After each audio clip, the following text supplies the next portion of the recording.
बाळ, फ्रीजमधून श्रीखंड काढ ना. आम्ही पूर्वी घरीच बनवायचो श्रीखंड. त्याची चवच वेगळी होती. आता काय सगळं रेडीमेड. आजी, हे श्रीखंड खाऊन बघ. आज तुझ्या आईनं घरीच बनवलं की काय?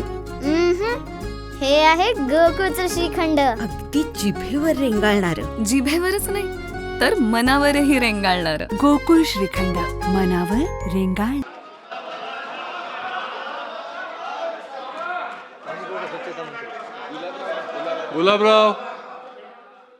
गुलाबराव पाटील. माननीय अध्यक्ष महोदय, महाराष्ट्र विधानसभा नियम 293 अन्वये याचं होऊ द्या ना, त्याचं उत्तर आहे अजून. मंत्री महोदय, आपलं अभिनंदन. सरकारचं अभिनंदन, माननीय देवेंद्र फडणवीस साहेबांचं व उपमुख्यमंत्री महोदयांचं अभिनंदन. तुम्ही एवढ्या योजना तयार केल्या आहे की किसानों के सन्मान में महायुती सरकार मैदान में हे लक्षात आलं. पण दोन गोष्टीकडे मी आपलं लक्ष वेधू इच्छितो. अनेकदा शेतकऱ्यांचा आत्मविश्वास वाढवायचा असेल तर या संदर्भातील एक श्वेतपत्रिका काढण्याची आवश्यकता. इतक्या योजना आहे, पण या योजनांची माहिती शेतकऱ्यांच्या बांधापर्यंत पोहोचली पाहिजे. दुसरं, आपण उत्तर देतो किंवा चर्चा शेतकऱ्यांच्या संदर्भात होते तेव्हा तुमच्या विभागाचे सचिव किंवा अधिकारी हे कधीच उपस्थित राहत नाही आणि ही गंभीर बाब आहे. तर मग एक कृषी विभागाच्या बजेटमधून कृषी सचिवाचं एखादं कटआउट तिकडे लावता येईल का हे बघितलं पाहिजे. कारण प्रश्न अनेक आहे. नानाजी देशमुखांची आपण योजना केली, आपण सावरकर साहेबांचं अभिनंदन केलं, पण त्यांना अध्यक्ष केल्यावर एक साधी खुर्ची बसायला तुम्ही देत नाही.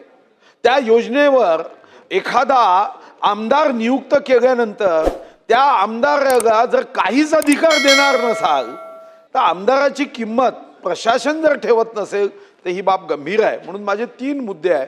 एक, श्वेतपत्रिका काढावी की ज्या माध्यमातून 2014 पासून 2026 पर्यंत आपण कृषी क्षेत्रात क्रांतिकारी योजना केल्या.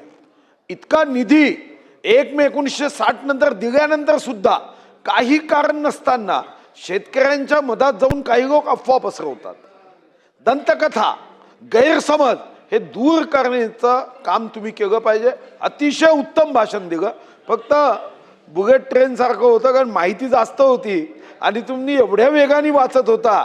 तर मला असं वाटतं की वेळेचं बंधन शेतकऱ्याच्या साठी नाही आणि शेती विभागाच्या मंत्र्यांसाठी नाही. पुढे भाषण नाही, काही बंधन नाही.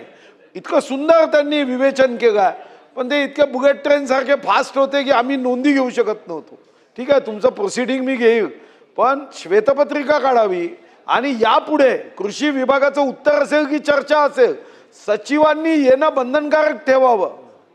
मी तर अशासकीय विधेयक मांडेन, नाही तर कटआउट गाऊ आपण, त्याचे पैसे आपल्या पगारातून देऊ. ताज्या घडामोडी पाहण्यासाठी माझा महाराष्ट्र न्यूजला आजच सबस्क्राईब करा.